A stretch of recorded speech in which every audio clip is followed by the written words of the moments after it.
oftentimes people, after they've watched my class about conflict resolution with children, are still a little bit confused about how it goes, how it works. So I'm going to give you an example of if you have young children and something happened earlier in the day and you want to bring them over and help them resolve the conflict now, even though it's long past. And the way you do that is with puppets. You don't have to use actual hand puppets. You can use whatever. You can use stuffed animals. You can use little dolls. You can use little Legos. It doesn't really matter. Young children are instantly attracted to puppets because they actually are like something that's not real, but it's become real in some way. So they automatically want to join you for this discussion, which sometimes can be problematic if you're calling kids over, let's talk about that really bad thing that you did today, right? So you're going to say, you know what, guys, let's come sit over in our peace place and let's talk about what happened in the car today, okay?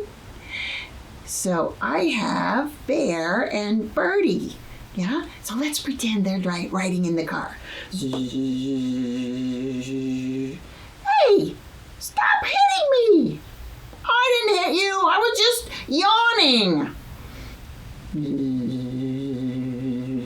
Mom, he's hitting me. I did not. Yes, you did. Well, I'm going to really hit you. Boys, what are you doing?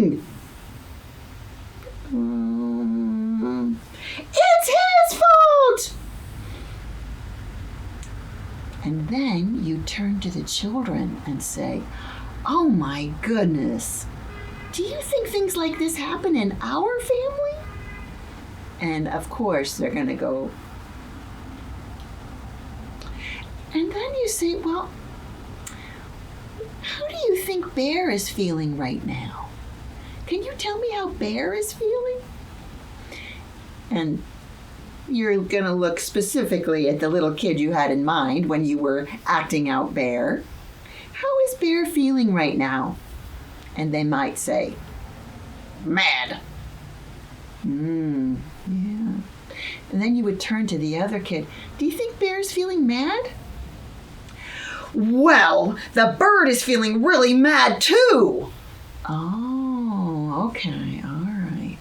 So, do you think the bird is feeling mad?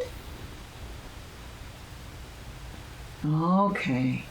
So both the bear and the bird are feeling really mad.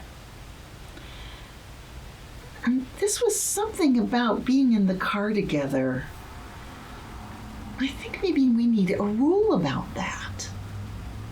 Can you guys think about what would be a good rule so that Bear and Birdie can ride in the car and there's no yelling and there's no hitting?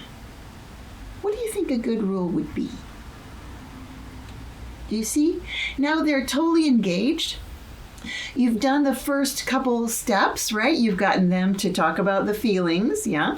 They're doing it at an arm's length because it's about the puppets, but everybody knows this is about the situation that happened today because you have just acted it out, exactly what happened today, right? Okay, now you can go right into the hard part, actually, of the negotiation here, which is getting them to figure out a solution to the problem. What would be a new rule for the car? So, and as with all conflict resolution with children, you have to be ready for the answer to be something you weren't expecting, okay? So you might hear from little Bear, well, I think that the rule should be that I always get to sit in the front seat. In which case, you have to be able to say, well, you know what, I think there's a law about that. We have to wait until kids are bigger before they can sit in the front seat. So I don't know if that one's going to work. And Birdie might have a suggestion like, I think that when it's time to go to the store, we should leave Bear at home. Well, then who would be watching Bear? That might be dangerous for Bear to be home all alone because Bear is still just a little guy.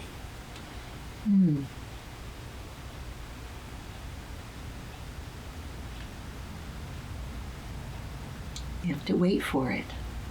You have to wait. And you have to veto a few, and you have to let the other kid veto a few. Like one kid might go, well, I think that the rule is no ever reaching beyond your car seat. And then you would say to the other kid, does that work for you? Now they might say yes. Or they might go, well, no, sometimes I have to yawn. Yeah, great. Okay, now we're back to the drawing board. What would be a good rule? Yeah. And the good rule might be something like, we always have a snack before we go in the car. And when you get to that rule, you know that actually what was happening there is the kids were hungry, or one of them was. And that was part of what started this whole thing. Yeah. You actually, one of the reasons why you let the kids solve the problem is because you don't really know what the problem is. You know how it ended, but you don't know how it started.